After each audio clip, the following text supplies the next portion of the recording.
checking in from Omaha, Nebraska. It is tournament time, Chris. Happy March. Not on this show. It's not. Not on this show. It's not. On my end, it is. I have a different kind of beat this week, but it's going to be a lot of fun. Welcome to the South Side beat, as we are 3 p.m. Eastern. 3 p.m. Eastern. For those of you who enjoyed Solo Corey yesterday, you might be getting some more of that next week. Uh-oh. Because I will be out of town. I'm flying out Saturday to Orlando to be at the Ritz-Carlton for the owners' meetings, the NFL annual meeting, whatever you want to call it. Yeah. Sunday through Wednesday. Tomlin will be talking Sunday, so this will be interesting. He'll talk again Monday, actually, but we get us local reporters who go to cover this event. We get first dibs on Tomlin. The team makes sure to do that, so we'll get Mike Tomlin. Lori says fancy schmancy. Yeah, I'm not the one paying for that, and DK Pittsburgh Sports is not paying for that either. I'm not staying at the Ritz-Carlton. That's where the meetings are happening, and when you're a billionaire and when 32 of them come together, they can have something wherever they want to have it. And they chose the Ritz-Carlton in Orlando, which is and the owners' meetings. They go on this rotation. Last year it was at the Biltmore in Phoenix. This year it's at Mike in Texas. The Ritz has better Wi-Fi than any place in Indy. We'll see about that.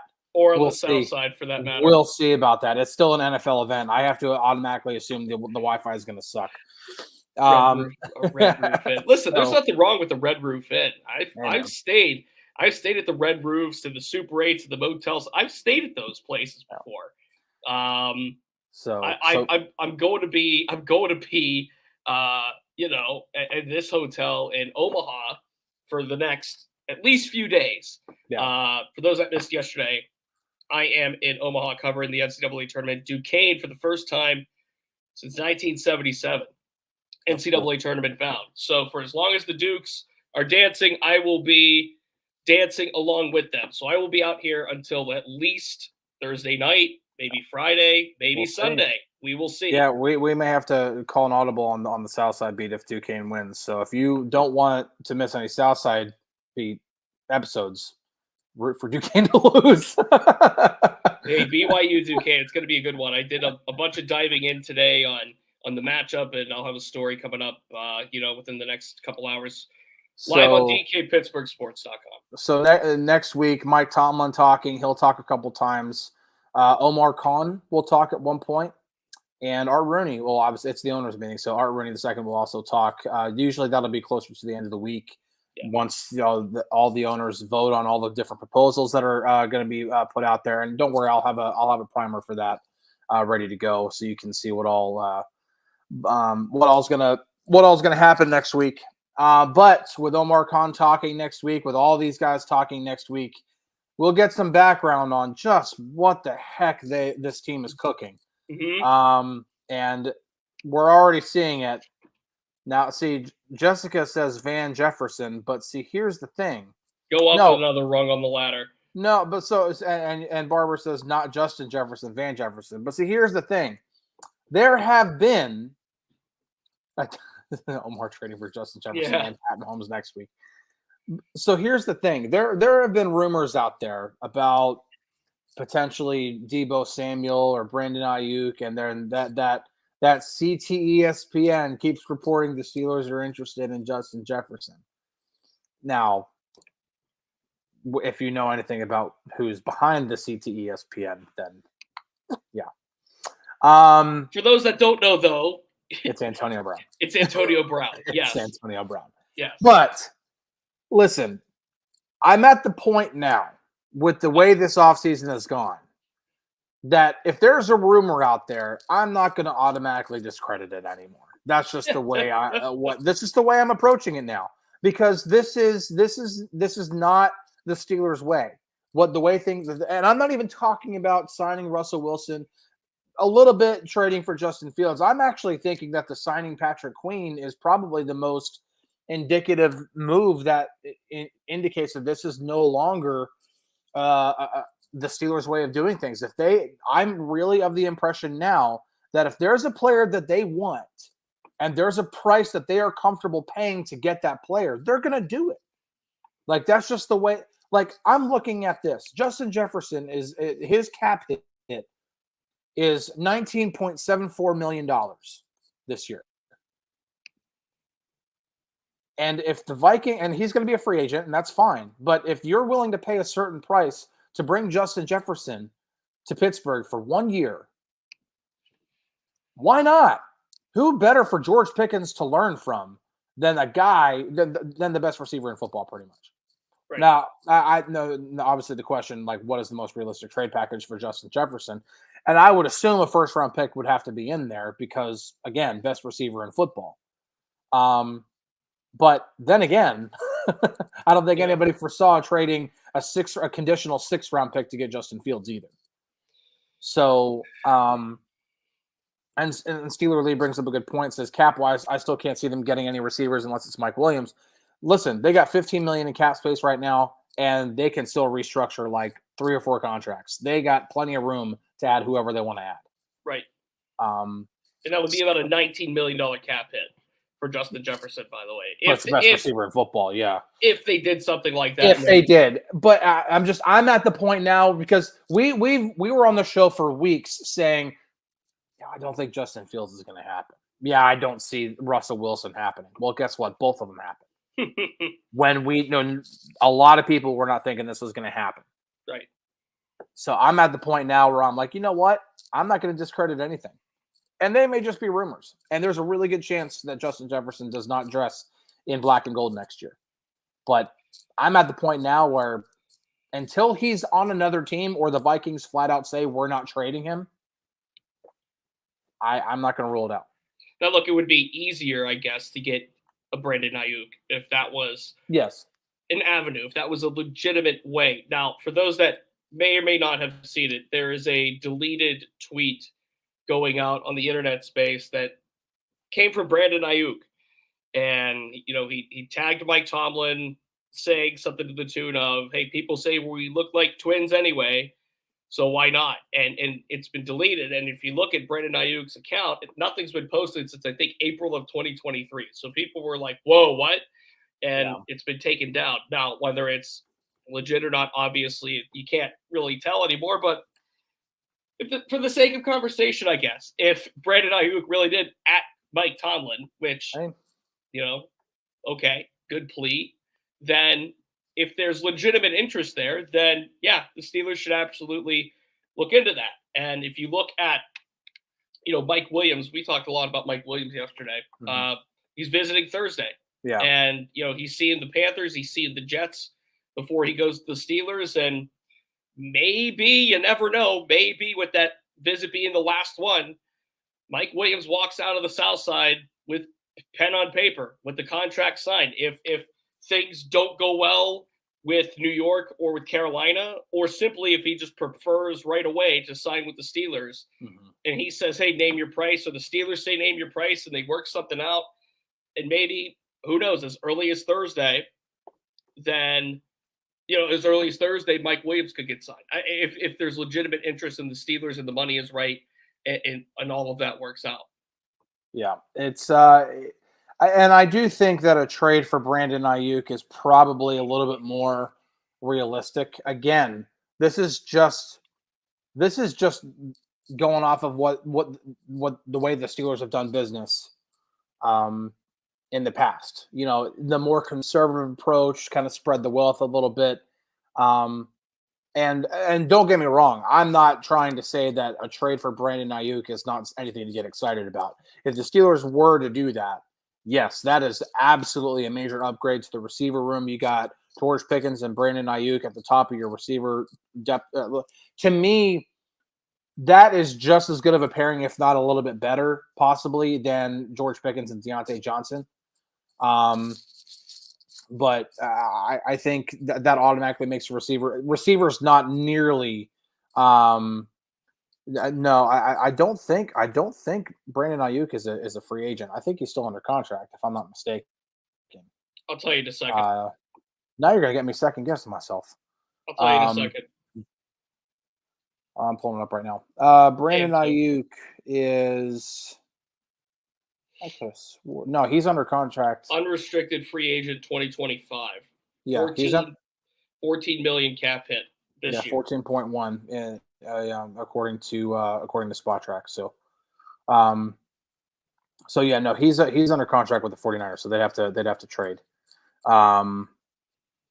But still, I mean, like, again, Brandon Ayuk, that's no joke. Like, that's a guy to get. Justin Jefferson, obviously, that's everybody in football would want to have him on their team. He's the best receiver in the game. Yeah. But again, just the point that I'm really trying to make, based off of what transpired last week, I can't rule out any move. If there's a player that the Steelers want and there's a price that they're willing to pay to get that player, then that's what they're going to do. And sometimes the price that you initially perceive is not the price that ended up being paid. I think the only one that so far that's been kind of predictable, at least in terms of the three big moves of Russell Wilson, Justin Fields, and Patrick Queen, is that the only one that was kind of predictable was Russell Wilson. That's because, okay, you knew the Broncos were going to cut him. You knew that they were going to owe him a lot of money. And so there was a very strong chance that wherever Russell Wilson signed, that it was going to be for the veteran minimum, which is exactly what happened. But Patrick Queen for less than $14 million a year, did not see that happening. I don't think anybody saw that happening. Justin Fields for a conditional 6th-round pick that can only turn into at most a 4th-round pick. I don't think anybody saw that happening. Even the Dante Jackson trade, where they traded away Deontay Johnson, they got him to take a pay cut. like they got him to, that saved them $4.5 million. And now all of a sudden that trade looks a lot better because of the cap space that they gained while upgrading the cornerback room, actually putting somebody who can play. Again, not your most ideal person on the other side of Joey Porter Jr., but it's an upgrade over what they had, and they're only paying $6 million on the cap in terms of a cap hit to upgrade that position. So again, if there's a move out there that Omar Khan wants to make, or that Mike Tomlin wants to make, or the two of them want to make, I can't rule it out anymore. You can't rule anything out. That's just the way the Steelers this offseason has gone, and that's why I stressed it so much. Stressed it the way I did in my column. That's atop the Steelers page on DK Pittsburgh Sports right now. It's just, this is a new way of doing business here, and Omar Khan gets a lot of credit for it, because this is not the way things operated under Kevin Colbert, and that's not a slight on him. That dude contributed 2 trophies, to the trophy case. So I'm not. That's not a knock on Colbert. It's very obvious that there's a new way of doing business now. Yeah, or a sign and trade. Let's not rule out a sign and trade. It's a very popular thing in the NBA, of course, but it's also possible to happen in the NFL. I wouldn't give up any sort of major capital unless there was some reassurance, at least, that whether it's Jefferson or Ayuk would re-sign or sign an extension, or agree to sign an extension. Yeah, there has to be some kind of insurance behind just the 1 year of either Justin Jefferson or Brandon Ayuk. And this is all, of course, hypothetically speaking, if there's legitimate interest, number one. Number two, if it's possible within any realm that a deal can get done. And at this stage, like you said, given what the Steelers have already done, and Omar Khan hitting the market for the quarterbacks the way he has, there's Shohei Ohtani. There's nothing that you could rule out with the Steelers right now in constructing this. I didn't think they'd trade Deontay Johnson, but they did. I didn't think they would go get a cornerback, and they did.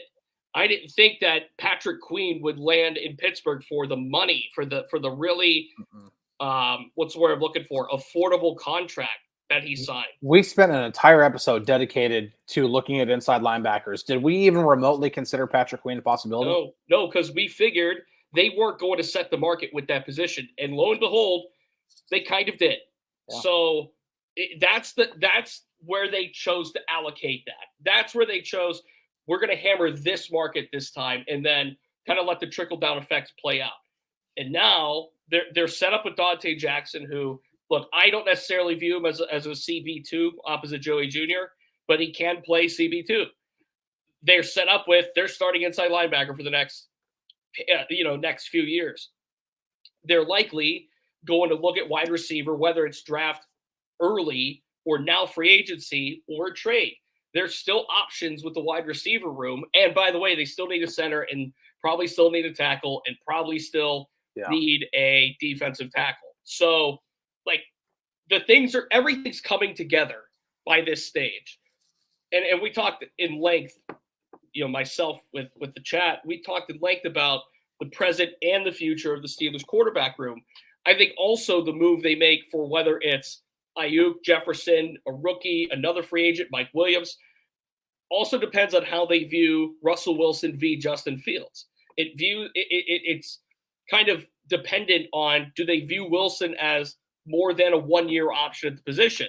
Do they view this as a true competition going into the Trove? Do they view this as Wilson's the starter, Fields is the backup, and then we fall in line from there? And yes, of course, Elliott as well, as Mark mentions. But the trickle-down effect of their view of the quarterback position is going to affect the moves they make at wide receiver. Yeah, and listen, just really quick, because obviously I wasn't on the show yesterday. When it comes to Russell Wilson and Justin Fields, I actually think that, initially my reaction was, okay, if Russell Wilson's your guy, then the best way to go about this is to get a veteran to go behind him, to raise your floor a little bit in case Russell gets hurt. But whenever the Steelers traded for Fields, obviously I was like, okay, well, now I'm forced to rethink this. And the more and more I thought about it, the more I actually thought that was actually a better move to make. And the main reason is there's now, listen, the Steelers didn't acquire either one of these guys for them to be in Pittsburgh 1 year and done absolutely no matter what. Now, I'm not saying both are going to stay around long term. I'm just saying that I think there's a good chance that they offer a contract extension to either one of these guys come season's end. And when you have a guy like Justin Fields that can be right there breathing down Russell Wilson's neck, to be like, the minute Russell Wilson starts to not play well at all, he starts to look like the Russell Wilson in his first season in Denver, or if he can even somehow has the worst season of his career, the Steelers are going to not hesitate at all to put Justin Fields out there and to be like, okay, especially if it's a guy, let's put it like this. What if it's another situation in which Russell Wilson, the way he won his job in Seattle? Now, granted, he was a rookie coming out of college and everything, and Justin Fields has 3 years of NFL experience. But think about it this way, that Russell Wilson is the guy right now. He's the number one guy. He's the starter. But if Justin Fields goes out there and balls out during training camp, during preseason, and he is like right there on the cusp of it, the minute Russell Wilson starts to play bad, they might not hesitate to be like, you know what, let's give Justin a shot. And then if Justin all of a sudden, all it takes is playing within the structure of Arthur Smith's offense to get, because again, Justin Fields, similar type skill set to Russell Wilson, obviously can make plays with his legs, really great at throwing the deep ball, obviously has some other things to work out, his efficiency from the pocket, so on and so forth. But if all it takes is playing within a structure of an Arthur Smith offense who took Ryan Tannehill from mediocrity to Pro Bowl level, then shoot, that might be all Justin Fields needs to realize his talent. Mm-hmm. And so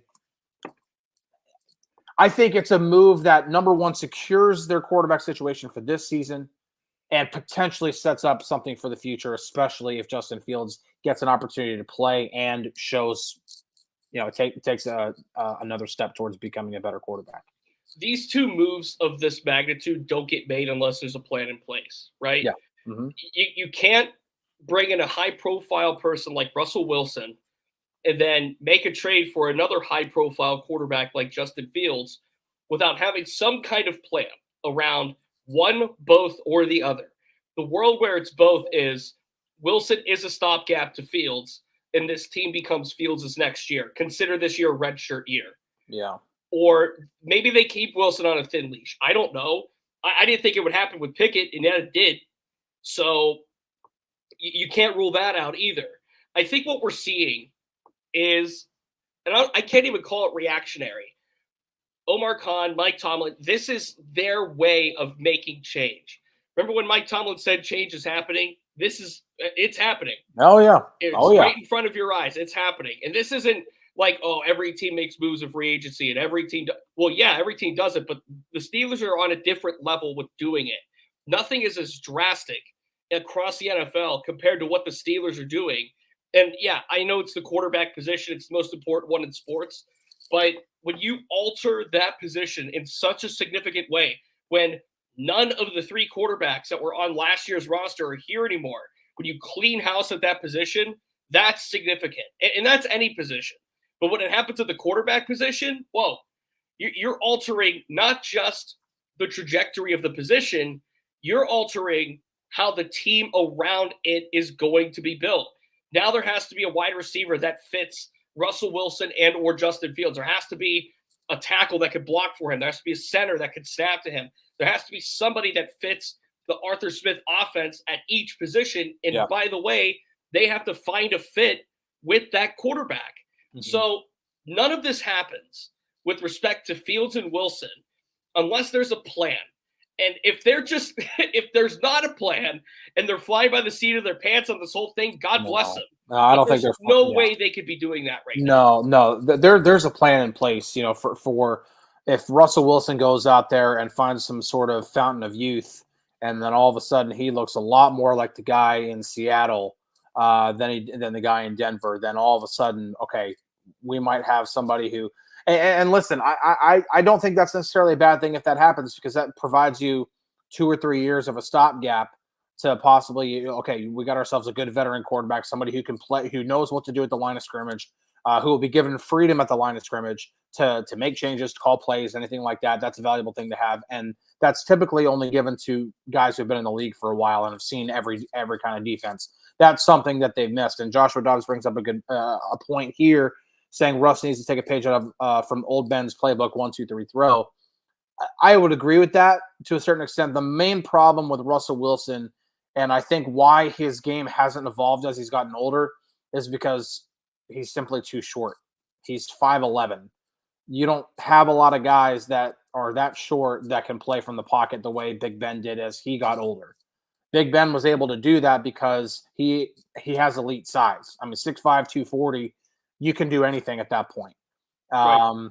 And you can be the backyard gunslinging type that he was in the younger stages of his career. And then knowing that he had to change his game to play longer and to have a longer career, he did that and became a pure pocket passer. And that's actually when he became a better quarterback, a more efficient quarterback, and put up stupid numbers. Having Antonio Brown to throw to helped too.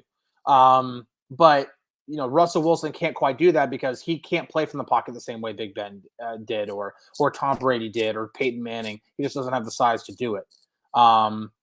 Jim says, but Ben's arm wasn't gone until after he injured it. Ben started becoming more of a pocket passer in like 13 and 14.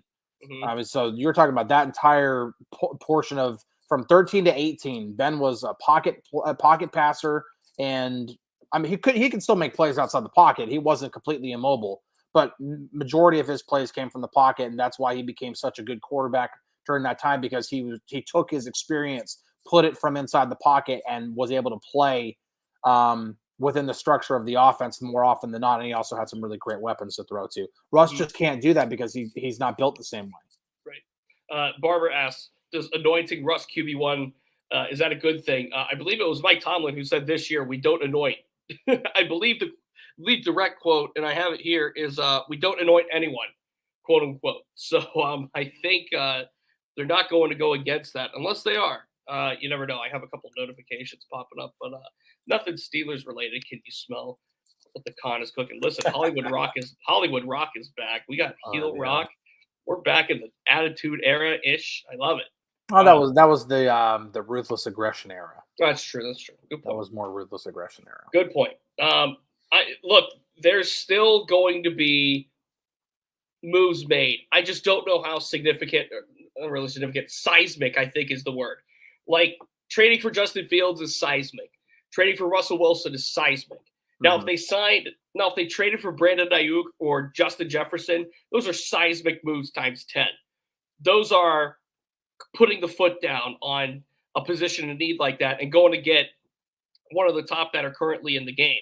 Now, if they sign Mike Williams and then draft a receiver first, second, third round, that's not as big of a gravity move, but I'll tell you one thing, it's just as effective. Especially with this receiver class. Yeah, this is a very good receiver class, yeah.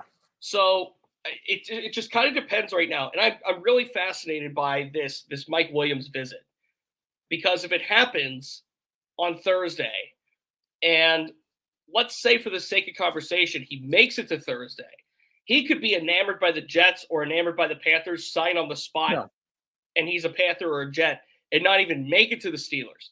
It's fascinating to me because the Steelers are 3rd out of 3 on the list.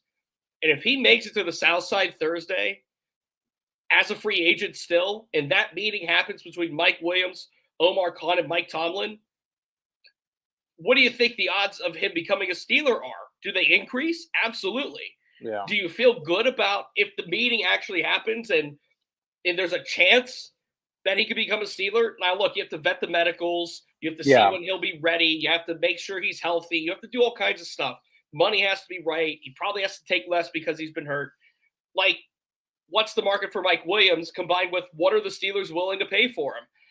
If Mike Williams has that meeting Thursday and all goes well, he should pick the Steelers over the Jets and the Panthers by virtue of what position their respective receivers rooms are, number one. Number two, the Steelers made the postseason last year. Number three, they could offer him probably a little bit more than the Jets and or the Panthers can. So, like, that's a big deal, this meeting. And I'm not saying Mike Williams is the next Jerry Rice, but what I'm saying is that kind of move is still transformative to a room.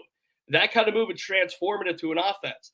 That kind of move is transformative to the way that the Steelers will conduct business with respect to not just that position, but the trickle-down effect to the rest of the positions as well. Yeah, I'm not discrediting what a Mike Williams signing would do for the Steelers. Obviously, it's a big upgrade to the receiver room. I just have this feeling. I mean, this really is more conjecture than it is about like any kind of inside sourcing or anything like that. I just have a feeling that they're going to shoot a little bit bigger for receiver. I don't know why. Whether that be a trade or, obviously I think it probably would be a trade if we're talking about either Ayuk or again, I don't think a Justin Jefferson trade is happening, but lo and behold, like I said, I can't rule anything out right now. But there's just a part of me that thinks that they may shoot a little bit higher here. Like they might be like, okay, well, we didn't get a center in free agency. We wanted to get one. We didn't get one. We'll try to get one in the draft. And so, all right, well, if we're gonna, spend possibly a top pick on a center, then they may be, considering, okay, well, what if we use some of our draft capital and get ourselves a really, really good receiver and get ourselves a Brandon Ayuk. That would excite me more, and I think that's actually a bigger move. I love this comment from John. John says, "A receiver, we need a route runner. They had one. They traded him. Now they need a new one." Steven says, "Chris, you're talking like you know something." Again, I that's what I'm prefacing. This really is more on conjecture than it is about anything else. Yeah. I'm not. Believe me, if I had something like that to spill, it wouldn't be doing this on a podcast. This would be coming in written form, and but I just there's just a part of me that it feels that way, and it's just the overall tone and feel of what the Steelers are doing this offseason. And somebody made a point earlier that, one of the reasons why Omar Khan is making these moves is because, well, they're paying nothing at quarterback. Mm-hmm. Well, yeah, you can do that. Like, you have flexibility.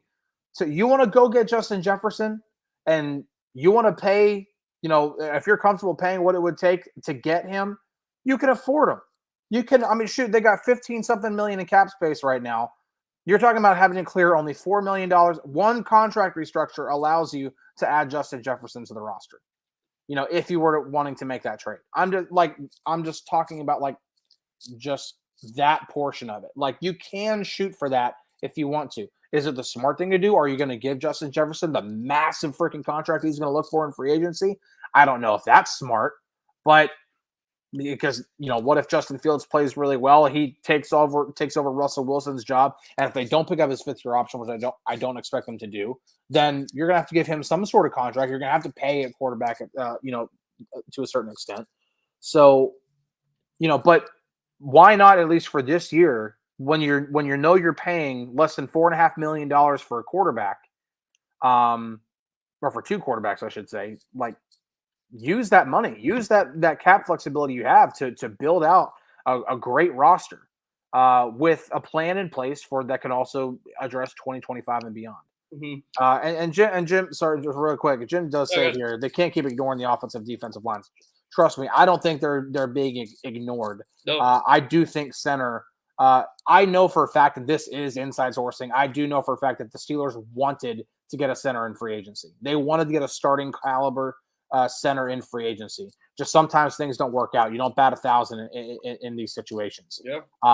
So they wanted that. I highly expect them to draft one. I would be shocked if they did not draft one in the first 3 rounds of the draft. Oh yeah. At this stage, all the top centers are gone. So even if they went and got a center, it would be replacement level at best. You could probably draft Powers Johnson or Frazier, and it's still considered an upgrade over anybody that might be left in the free agent pool. Yeah. So, no, but yeah, they're not going to bring back Mason Cole. That's why they cut him. They would have cut Mason Cole if they would have thought about keeping him, because they could have kept Mason Cole as a backup center and find somebody to just, lack of a better phrase here, take over the job. Rico with a $20 contribution. We appreciate it. Thank you very much. Rico says, look at what Khan did last year. He was aggressive in free agency. Can you think of a better draft in recent team history? Well, no, I can't. Not in recent history, no. What he's done already is impressive. He's not done in free agency. Really excited about the draft. You should be. Yeah, it's a good class. Yeah. And what he's done, what Omar Khan has done this offseason, like I said, is transforming the way that the Steelers are running business. It's a different way of doing business. Now, there's still money to potentially commit to Justin Fields. They have to decide. I saw people earlier in the show comment about, well, do you pick up Najee Harris's 5th-year option, or you pick up Justin Fields' 5th-year option? Do you pick one up over the other? Do you pick up both? Do you pick up none? Like, they have to decide that. And if they pick up both, that's going to be north of $30 million combined between the 2 players. They're not picking up Justin Fields' 5th-year option. I'm just going to go and throw that out there now. No. Financially, and especially if he doesn't play this year, it doesn't make any sense to do that. Yeah. Now, what's the likelihood he re-signs? We'll see. But they'll have to figure that out, obviously. I could really see this being a situation that I really kind of see this possibly playing out the same way it did with Jordan Love in Green Bay, where Russell Wilson is pretty much your Aaron Rodgers and Justin Fields is your Jordan Love. Like I'm kind of thinking of it that way. Obviously, Justin Fields has way more NFL game experience than Jordan Love had before Green Bay committed to him. But if anything, that kind of gives the Steelers a little bit more to work with there. They know what Justin Fields does well. They know what he doesn't do well. So, okay, here's a plan in place. Let's make those strengths that you have even stronger, and let's take those weaknesses and let's clean up some things. And this really could be a situation where the Steelers treat it like, okay, Justin Fields is our guy for the future, but we're still giving Russell the opportunity, like the de facto starting job, but also with Justin Fields having the ability to force Russell Wilson to play well. Because if Russell Wilson does not play well, I don't think the Steelers hesitate in putting Justin Fields out there and possibly seeing what he does on the field for them in a black and gold uniform, and then possibly, allowing that to better dictate what a contract extension could look like. Yep. All right. Good show today. Good stuff today. Good topics. Good to get back. Tomorrow I will be doing Duquesne basketball media here at Omaha in all likelihood while the show's going on. So I can't be expected to be here, obviously, tomorrow. Thursday is the game at 12:40 Eastern, so you will not see me Thursday. We'll see what happens Thursday to depend on whether I will be here Friday or not. Thank you for listening. Please subscribe, like, share, all that good stuff. It all goes a long way for us. Reminder, can I turn my Kennedy Pickett jersey into a Con jersey? What a comment. By the way, did not talk about Kenny Pickett at all in this. I didn't do it yesterday either. Yeah. We could save that. Yeah. I just The fact that he pretty much confirmed that he requested a trade to me was telling. That's all we needed to hear, wasn't it? Yeah, that's pretty much all you needed to hear. Yep. In my opinion. I remember just really this could be my final thought, I guess. Yeah, I have one too. To me, it's just. I remember earlier in the show, or like a couple of weeks ago, when I think it was when the possibility of Russell Wilson became a possibility, and I'm thinking like, okay, well, Kenny can come in and be like, okay, that's fine, you can sign Russell Wilson, that's fine, doesn't matter, I'm going to win the starting job. You can have that mentality. He didn't want to have that mentality. If he did, then he wouldn't have requested a trade. He clearly saw it as, okay, Russell Wilson is going to get the favoritism here. Again, okay, I can take this from somebody who did this personally. I was a teenager and I had an opportunity to prove my coaches wrong or to quit. And I quit. And I learned from that mistake. I'm not doing that again. Like I'm not doing like I have regretted that moment ever since. And I hated the fact that I did that. This is an opportunity for Kenny Pickett to prove his coaches wrong, to be like, listen, there might be the stigma about me, anything else like that. I'm confident in my abilities, that I'm going to go into training camp and I'm going to know that, like, it doesn't matter who you sign, who you bring in, I'm going to be the starter come week one. And he didn't do that. And I'm almost disappointed. I have no reason. I don't have a dog in the fight here. I'm not angry about it. I'm not upset about it. But it's disappointing, because I think the one thing that we saw from Kenny Pickett in his first 2 years, for the things that we can commend him for, his competitiveness was one of the things that we kind of put as a pro for him. And that's not there now. He didn't want to compete. And so now he's fine holding a clipboard behind Jalen Hurts. So now look, all right, John says he ruined his career with that decision. I don't know about ruined. Like, where was his career if he didn't ask for the trade? Where was he going to end up anyway? He could have gone into Latrobe and just balled out and become a better quarterback, and given the Steelers no choice but to say, you know what, I know we signed Russell Wilson, but Kenny Pickett's our guy. Sorry, we don't know that. We don't know that, though. No. We won't be able to find that out. But, like, okay, he gets to go sit behind Jalen Hurts and have a comfortable backup job. Like, that's a comfortable backup job. For a first-round pick, though? You know what? He had his shot. And, yeah, it was soiled by Matt Canada in a lot of ways, but he had his shot. So, look, like, I don't know. I don't understand the hatred I'm seeing, like, on social media. I'm seeing a lot of course. It's a bit much. Yeah, it's weird. That was going to be my final thought anyway. That's a bit much. Like, the hatred, like come on. Like, if he stinks, okay, fine. And like, at the end of the day, it's sports. Yeah, and he wasn't. It's not like he was a terrible representative of the organization either. Like, he carried himself generally well, because he wasn't as skilled as maybe he should have been or could have been. That's not an excuse to say, the whole of a middle finger to the guy. Like, okay, so he stunk at quarterback. So what? He's not the first. He's not going to be the last. Move on. Wish him well. Maybe he revives his career. Baker Mayfield was the first overall pick and didn't catch on until 2 years ago, last year. You never know. You never could say never in the NFL when it comes to this position anymore. No. Because crazier things. Jameis Winston is getting contracts still. Tyler Huntley's still getting contracts. Aiden O'Connell, Gardner Minshew are still getting contracts. Jimmy Garoppolo signed with the Rams today. You never know in this league when it comes to the quarterbacks. And by the way, like, it's a fraternity type thing. Once you're a quarterback in the NFL, you're kind of cemented as a quarterback in the NFL until you say otherwise, or until something crazy happens. So as long as Kenny Pickett is around, someone's going to take a flyer on him because of upside. Someone's going to do it. The Eagles just happen to be the first team to do it. And now he's going to get to back up one of the best quarterbacks in the NFL. You guys are awesome with the comments. You guys make me laugh. I love it. We do have to get out of here now, though. Yeah, we do. All right. Chris will be back tomorrow. TBD. I'm going to say more likely than not. More not likely for me. I will not be here Thursday. I can guarantee that. We'll see about Friday, but you're at least going to have Chris tomorrow. Thursday and Friday. We'll see where I'm at. He is Chris. I am Corey. This has been the Southside Beat. DK and Ramon in about 20 minutes. Stay tuned. Cheers, everybody. Have a good day.